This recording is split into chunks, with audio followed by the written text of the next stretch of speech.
beautiful animal. The seal is such a beautiful animal. Hello, everybody. This is Man Alone. I am Man Alone, and you're watching the live, at some point, TV show, also entitled Man Alone. And today we're going to be talking about the 2021 offering from Free League, Coriolis, the Third Horizon. You may have seen this a little bit more on your radar recently, as there is a Kickstarter for the newest entry in the Coriolis family called The Great Dark. Coriolis, I believe, has 3 adventure modules, supplements that are available, and it works on the Year Zero engine. And what I am most struck by about Coriolis is its lore. It has incredible lore, and I want to talk about it. The second thing I'm struck with is how little coverage there is of it. There is, I think, 3 videos that I can find on YouTube that talk about the lore of this game, which is, and they're all pretty short. There's not many more on gameplay, actually, but that's kind of okay because, again, it is Year Zero engine, so you know that you're just going to be rolling 400 D6s and trying to get, as many D6s as you can. But it's the fact that there's not much on the lore that I'm just totally baffled by. I've been searching for this because as soon as I started reading this, I was like, this is like something different here. This is something special. And we don't get this very often, right? Because if you're somebody like me who grew up on Star Wars and Dune, you are very hungry for good, coherent sci-fi world building. I would say that Dune is and was my true love. I did love Star Wars. I read lots of the books, read the Jedi Academy. I read all sorts of things that apparently just got retconned out of existence. So thousands of hours of my childhood, all those characters are just gone. They never existed. It's fine. Look, Star Wars is awful. Whatever Star Wars is now, it's awful. And every time I start to get upset about it, it's just this like cold wave of vacancy comes into my soul. I have like nothing to say about Star Wars anymore. So let's just strike that from the record, because anyways, Dune, I always loved more than Star Wars. I first read Dune when I was about 12, read the series many times, seen the David Lynch movie, fantasized for a long time about the Jodorowsky movie, and seen the most recent ones by Villeneuve, which if I had a movie channel, love to talk about those. But Dune really spoiled me. Dune was this piece of sci-fi that had this coherent world, different factions, different political orientations, different ways of explaining things about travel and about deep space navigation and about, you had this combination of sort of psychic powers as well as, this martial arts of the Bene Gesserit, and you had the Mentats who were sort of living computers. And I just absolutely love Dune. And really, Dune was the gateway to 40K, which occupies most of my lore brain now. Mostly all day, I'm like listening to 40K or reading it or playing it or whatever.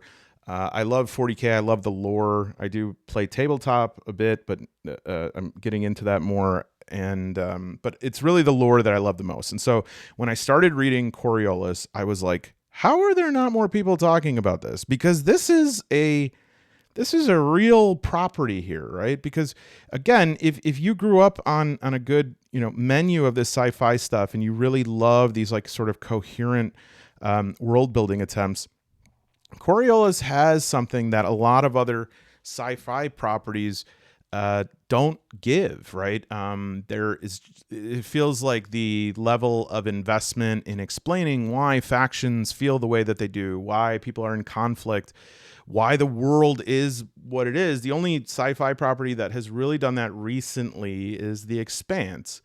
And I do love The Expanse, but I love when there is a mystical component to it, when there's a faith component to it. And that does come up in The Expanse, but nothing like it does in, say, like 40K, and to some extent Dune with the God Emperor, the Shai Halud, the Bene Gesserit planting these. It's all right. We're not going to talk about Dune. I want to talk about Coriolis. So I could talk about the game a little bit. This is not really a game explanation video. I want to talk about the lore, but we'll just introduce some like sort of basic introduction to what this game is. Essentially, they describe it as like Arabian Nights in space. It distinguishes itself by having a Middle Eastern or Eastern cultural orientation or backdrop rather than a sort of Western setting. There is a religion in this game that has icons. There are 9 icons, and they're sort of archetypes. If you know about the what is it, the Church of the Seven in Game of Thrones? I don't remember. The last episode or last season of that show wiped my memory of everything. But yeah, they're all sort of archetypes in terms of the faith, and you have people that believe in it to different extents and in different ways, and some of them worship some of the archetypes directly, whereas some people worship them as a whole.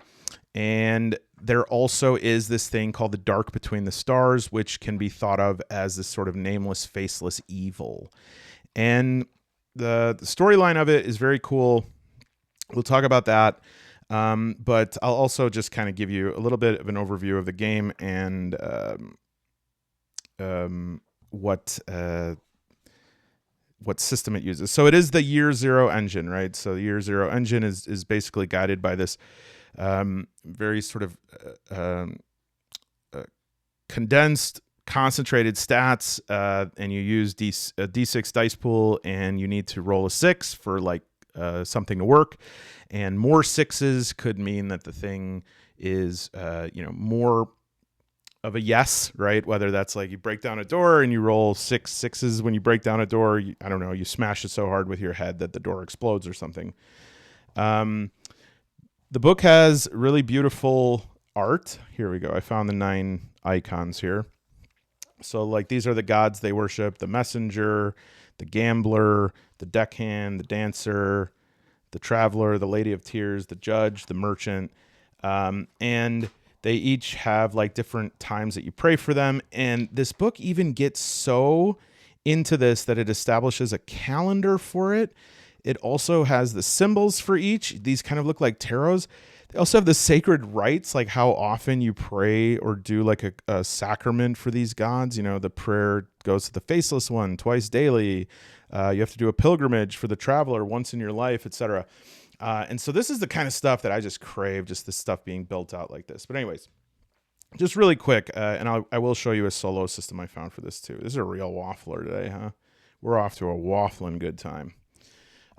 Okay, so like I said, it's a Year Zero engine. It's going to feature melee combat, range combat, and ship combat, which apparently it does very well.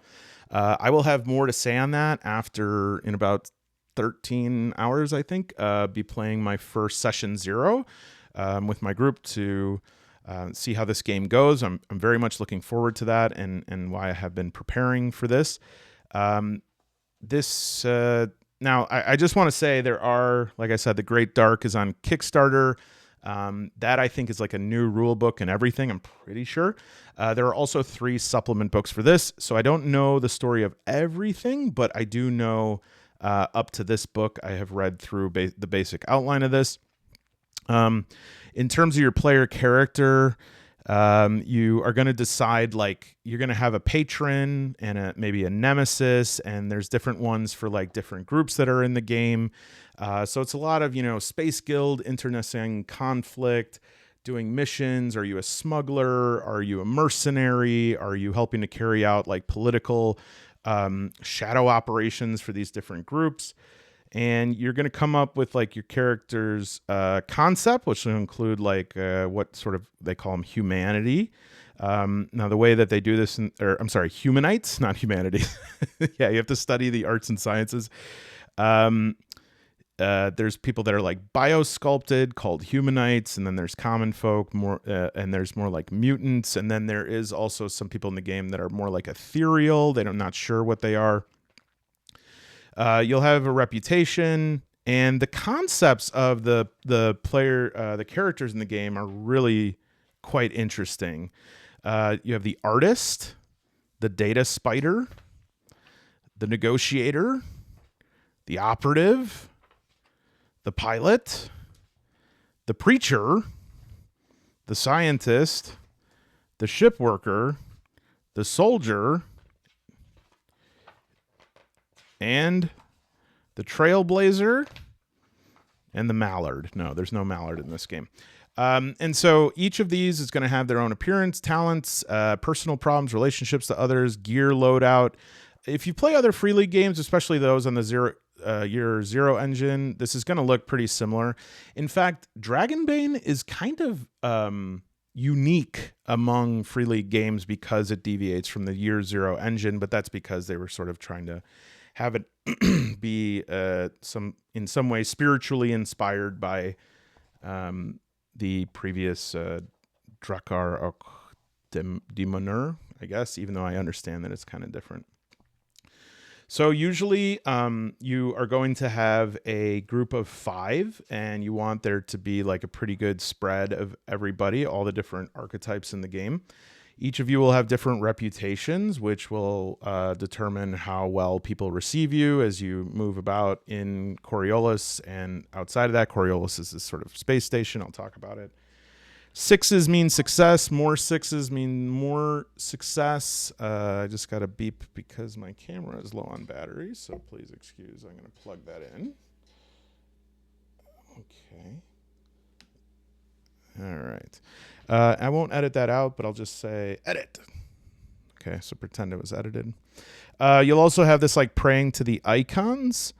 And when you pray to the icons, you sort of open yourself up to the energy of the icons. And you can re-roll any dice that don't come up with 6s, so that's sort of like a push mechanic. But when you do that, the GM gets these darkness points, which they can use to craft obstacles. And this will go along with the darkness between the stars, which is sort of the malevolent spiritual energy in the game. There's opposed rolls. There's really interesting range combat. Doesn't use ammunition, much like Dragonbane, much like a lot of Year Zero stuff. You have mystic powers. You have these starting talents, right? You have group talents so that your group can sort of that different people from the group can use different things. There's some people who have cybernetic implants. My character is going to have that, the one I chose. And so, yeah, I'm not going to go through all of these rules, but a lot of these will look very similar. There's really good rules on vehicles. There's very interesting stuff on weapons. Vulcan weapons are the type of weapons in the game that shoot sort of these like miniature missiles. Yeah, the art is really cool. Definitely some Dune inspiration here for sure. Rules on spaceships and star travel. Let's see if there's anything else interesting here. A lot on spaceships. Factions, has explanations of all the factions. The people of the horizon and the Coriolis. Okay, so here's where I want to talk about just like the, oh, you know what? Right before I do that, I also just want to show you that I did find the solo, a solo supplement. This was $5 or $4.95 on DriveThru RPG. It is from the Free League Workshop Press.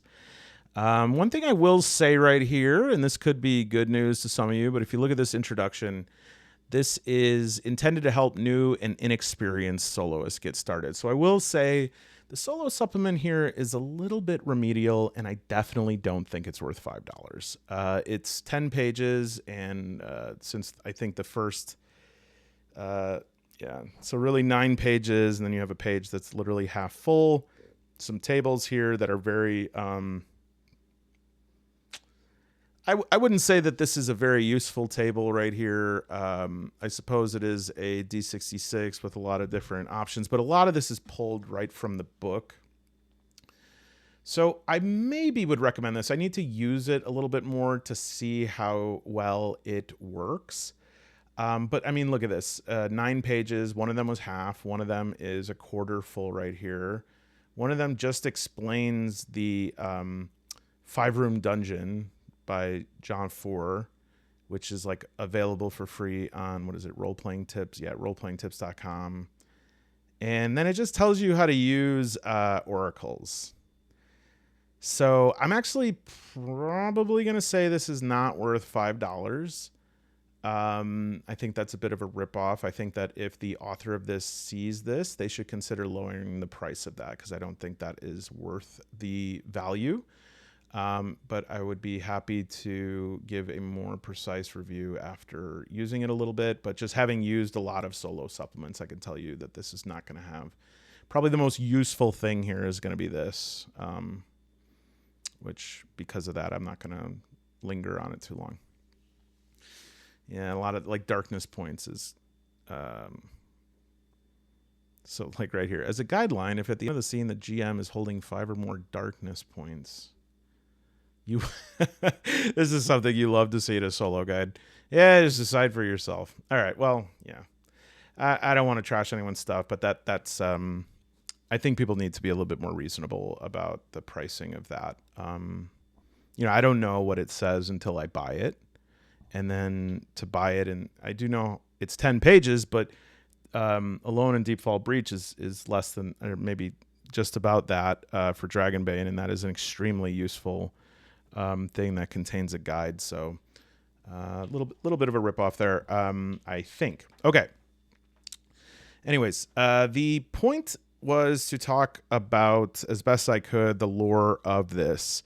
And because this, I think, sets the stage for really interesting storytelling, okay? And one of the reasons, besides just like loving sci-fi and loving really good world building, another reason that I get excited about world building that has really considered itself, like it really has thought about, not just like, these are the names of the factions, here's what they do, but like how those factions interplay with each other, how the history of the setting sets up some of the tensions.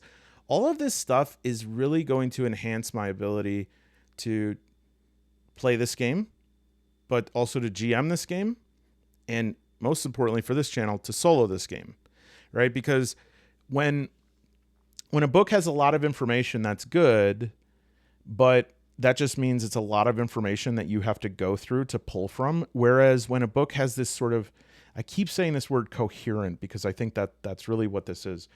When it has a lore that is thoughtful and intentional and it fits well with each other, you're not having to constantly reference things because you kind of already get the feel of the world. And from that, you could just pluck like berries from that whenever you need to. Okay. So this game is called The Third Horizon, and that is where most of it takes place. And at the beginning of all of this,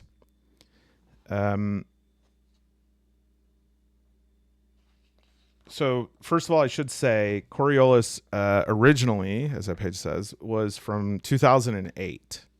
I believe that was the first Free League offering. All right. So there's like hundreds of years ago, maybe a millennia, I don't know, there's 2 ships that leave Earth, okay? And they're headed towards this star system, Aldebaran. And the 2 ships are called the Zenith and the Nadir, okay? And they are generations ships because they know, like, the resources of Earth are depleted. They need to go find somewhere else. So there's these huge ships that, rather than like cryogenics, I don't know if there's cryogenics. I haven't noticed that yet. They're these generation ships where they're basically worlds contained unto themselves, where the people who left Earth, they're not going to be the ones that show up on Aldebaran. They are going, their children's children are going to be there. And so as they're going towards this star over many centuries, one of the 2, Nadir, just is lost. And so far in this book, that's it.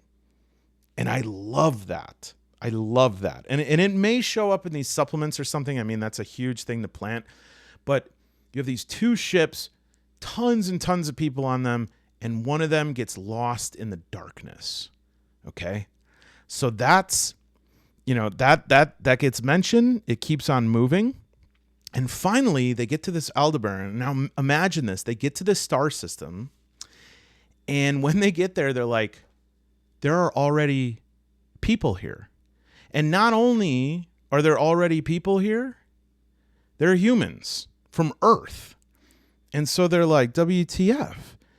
And what they find out is after they left, between the time when the Zenith and the Nadir left and when they show up at this star system, in the meantime on Earth, they found star portals. They got access to these star portals. They don't really know who built them. They just call them like the portal builders. And they were able to send colonization vessels through these star portals to Aldebaran, 200 or 300 years before the Zenith got there. So many of these planets are already settled when the Zenith shows up, right? And they're on the part of this system called the Third Horizon. And there was when they went through these portals, they went to the First Horizon and the Second Horizon. But the people who were there, some of them started moving to the Third Horizon. And they say that it was like the free thinkers and the rebels. It's basically Australia, right? And they go to the Third Horizon, and the First Horizon people are like, hey, we're losing people to this. We can't just let them like leave our civilization and set up their own. So what happens is a war breaks out between the horizons, and eventually the First Horizon and the Second Horizon destroyed. And so the Third Horizon is most where people live now. And in fact, it's been so long from that, and it's so calm from that now, that most people don't even really know what happened on the First and Second Horizons, right? Now, then comes the Zenith ship, all right? They arrive at the Third Horizon when the silence after the war was at its deepest. So there's like this armistice. People are living in the Third Horizon. They're living on different planets. And this huge ship comes. All right. And there's the Zenith, as it's been going through these horizons, it's like, what the hell? Everything is just destroyed. And they come to the central system, Kua, which I believe, right here. And there they find the people, from the Third Horizon. And on the Zenith ship, at that time, these conflicts start breaking out. The family or families that are directly related to the captain and the commanding officers are called the Zenithians. And the Zenithians, basically, these are the crew of the Zenith. But the captain's family leaves and they settle on the planet.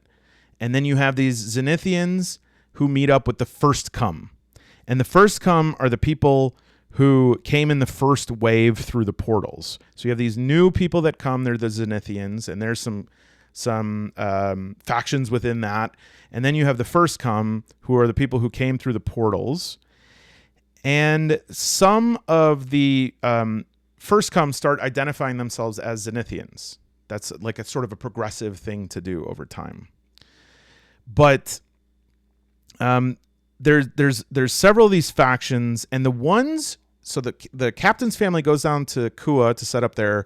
The ones who stay on the Zenith, the crew, they reform the Zenith ship into this great space station, which I guess this is a good picture of it here, called the Coriolis. And the Coriolis, they establish as this meeting place where all the factions in the Third Horizon can come and sort of sit on a council and make decisions together. And so it lists that the councils, as of today, are the Consortium, a group of powerful corporations, the Zenithian Hegemony, the descendants of the captain family on board the Zenith, the Free League, wink, wink, wink, wink, wink, the Free League, the Union of Free Traders, the mercenaries are in the Legion, there's the Draconites, which are the secretive organization, and the Iconocrates, or the sort of the not theologians, but maybe theocratic order of the pariah.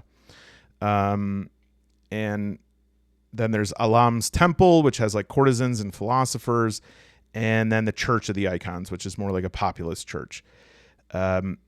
Now, they mentioned there's two other factions here, the Syndicate, which is like a criminal faction, and then there's this Nomad Federation of Nomads. So when you're creating your characters, you're going to decide where they come from.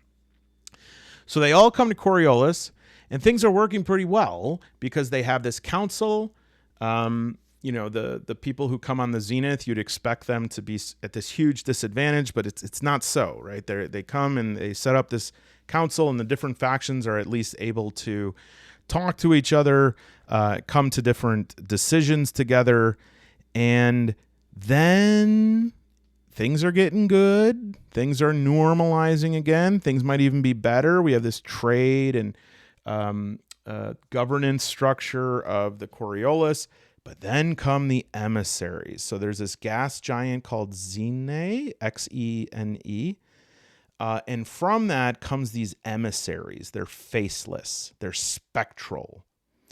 And this is, nobody really knows what's up. One of them says, there's an icon called the Judge. And one of these emissaries is like, that's me. I'm the Judge. I'm the living incarnation of the Judge.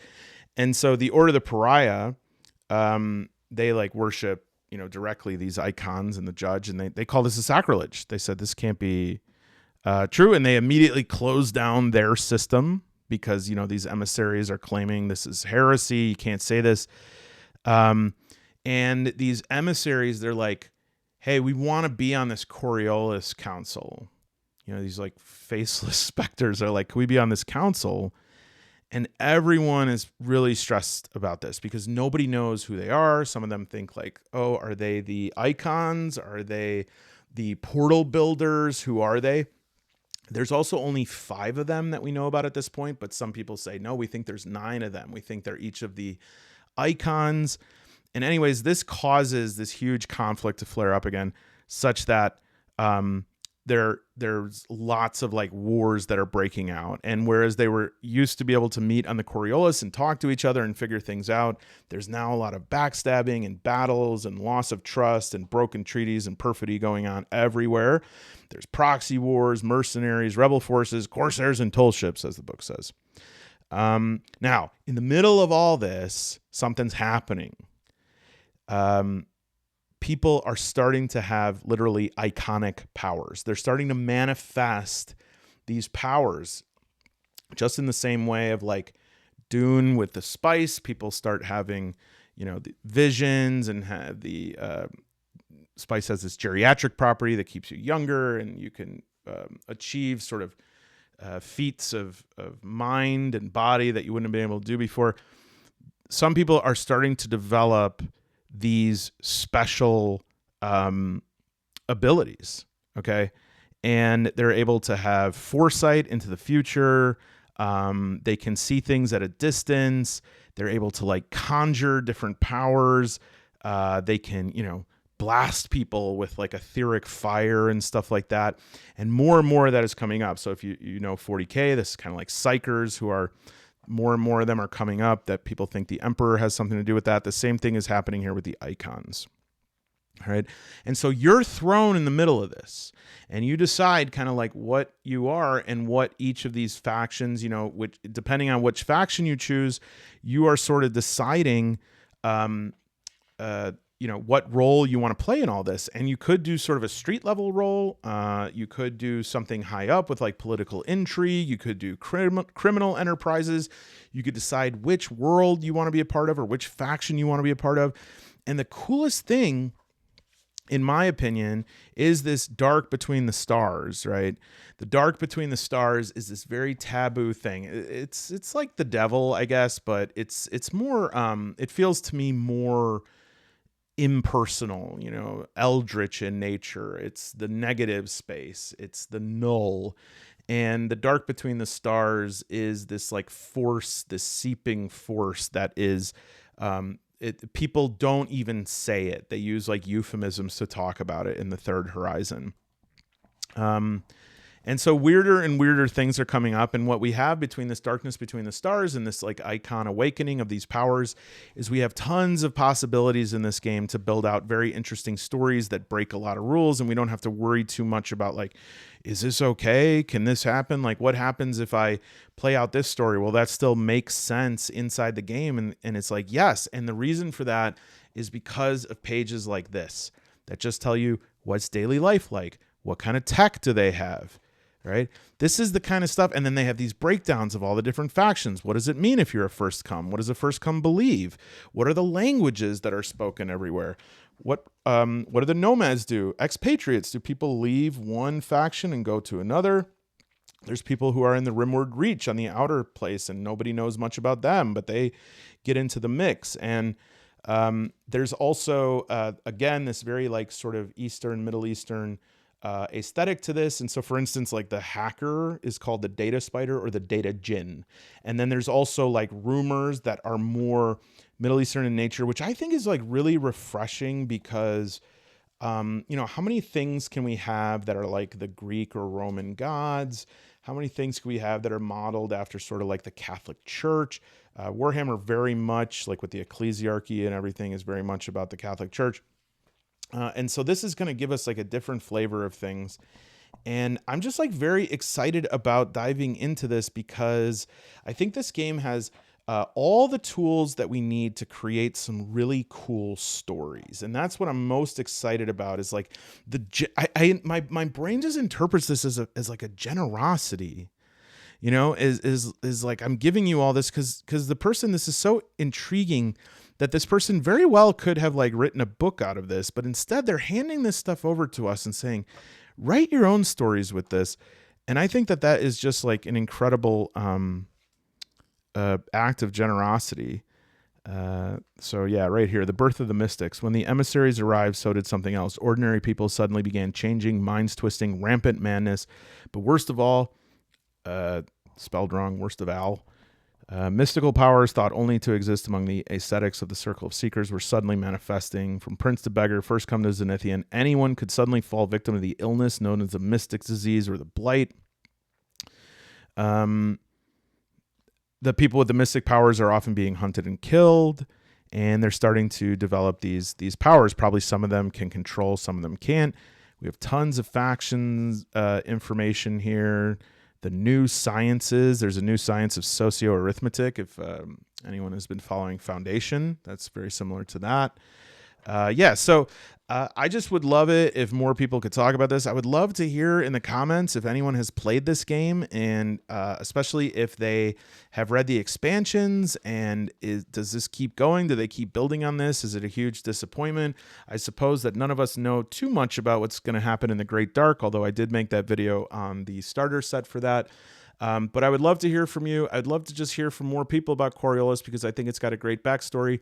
And let me know, too, if anyone has some better solo sort of tools for this.